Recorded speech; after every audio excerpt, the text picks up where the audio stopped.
Your Honor, I am going to take this chamber and I am submitting myself before the country in protest. My constitutional rights are violated in this committee. I'm sorry to say, let me be detained in this chamber and decided in contempt. I will not participate if my constitutional right will not be guaranteed. You are not here, Mr. Chairman, to decide for my constitutional rights. Let me finish. There's a point of order, the Honorable Fernandez. What I'm saying, I am not telling you to stop. What I'm saying is, by out of order. Kaya sandali, makinig ka. By out of order is all about your manifestation. Straight on out. Patapusin mo ako. Yes, sir. Huwag ka may bastos. Hindi ko bastos. Nagpapaliwasan mo ako. Bumuhos ang iba't ibang pakikiisa at suporta ng malawak na mamamayan para ipanawagan, palayain sila Ka Eric at Doc Lorraine at magkaisa para tapusin ang totoong problema at salot ng lipunang Pilipino, ang teroristang CPP-NPA-NDF. Ayon kay Ka Blizo Jr., ang pambansang tagapangulo ng sambayanan, isang malawak na samahan ng mga dating kadre, rebelde, taga-suporta at kanilang mga pamilya, umaapila ang sambayanan at iba't ibang organisasyon sa ating mga butihing mambabatas na ikonsidera ang kanilang mga naging desisyon sa paggawad ng contempt kina Ka Eric at Doc Lorraine dahil ang mga teroristang CPP, NPA, NDF at kanilang mga kasabwat lamang ang tanging magdidiwang at makikinabang sa lahat ng mga ito at muling mamayagpag sa publiko ang mga naratibo at propaganda ng mga teroristang CPP, NPA, NDF kung mananatili at magtatagal sa detensyon ang mga TV anchors ng laban, kasama ang bayan, SEMNI. Mr. Chairman, I will testify. Meron pong katanungan si Honorable Suarez, di po ba? Opo. Eh, hindi ba dapat sagutin lang ng resource person or witness yung katanungan muna? Okay. Bago siya mag-explain. Thank you for the reminder, Congressman Acop, sir. And to the members of this committee, I feel, and it is my right to state before this committee and the August Chamber of Congress, that this committee is not above the law. No one in government is above the law. We are a government of laws. I am protected under the Soto law. I have the constitutional right. I requested per record that I may be given competent advice and assistance of a legal counsel, and such right is guaranteed by the Constitution. And such right is also stipulated clearly in Section 12 of the Governing House Rules pertaining to committee hearing and conduct of investigation. And even if I am not in a court trial, the right to seek out counsel advice and assistance from a counsel is a part of principle of due process, a principle guaranteed by the Constitution. And I believe before I answer any further question, may I manifest respectfully and humbly before this committee that all the statements, even after under oath, in the absence of competent legal advice and assistance previously, may be granted to be stricken off the record because I believe my constitutional rights were violated. Point of order. The answer manifestation of Mr. Celes is out of order. He is out of order. Because you cannot dictate in this house and you cannot move. Only members of you ask members of this house. Yes, I am explaining, sir. No. I am not moving. So your manifestation is out of order. I am requesting. Do not picture No, I am not lecturing. I am standing up for my right. Mr. I am standing up for my right. Remember, we might cite you in contempt. And so be it. Your Honor, you challenge us? Yes. If there will be sin in the nation na walang karapatan ang mga invited guests dito na magpahayag, Your Honor, with due respect to you, I do not believe na ang kongresong ito ay lalabag sa karapatan ng mamamayan. Yes. Mr. Chair. I'm out of order. And what's the position of the chair? Mr. Chair. Mr. Chair. Mr. Chairman, Dali lang po. Eric. may I explain? Yes, the Honorable Acop is recognized and I understand yung sinasabi po ni ng ating mga ng ating bisita. Pero alam po ninyo, kung ang ginagamit niyo po ay yung hearing nung huli, at wala kayong representasyon, hindi po namin kasalanan.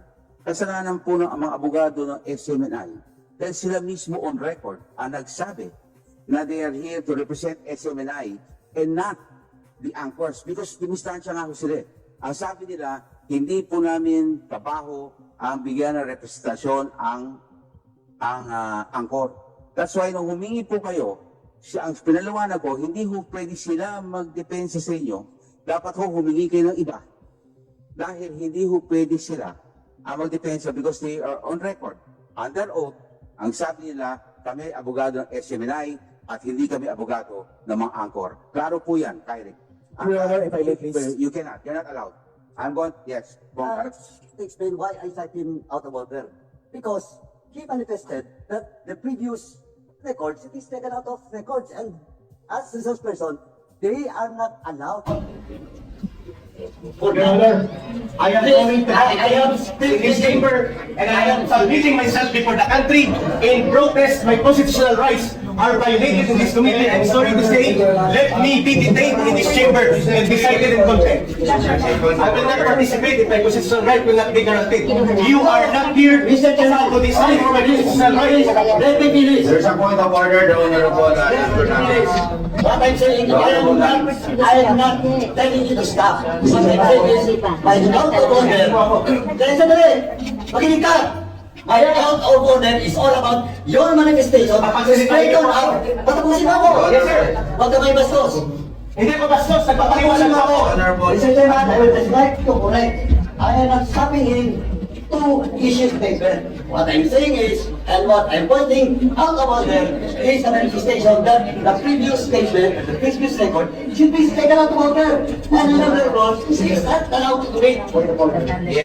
So the point of order. May we remind the resource speakers and the members of this committee to observe the proper decorum. Correct. If the chairman acknowledge a certain personality, let him speak and Yes. don't interrupt Correct.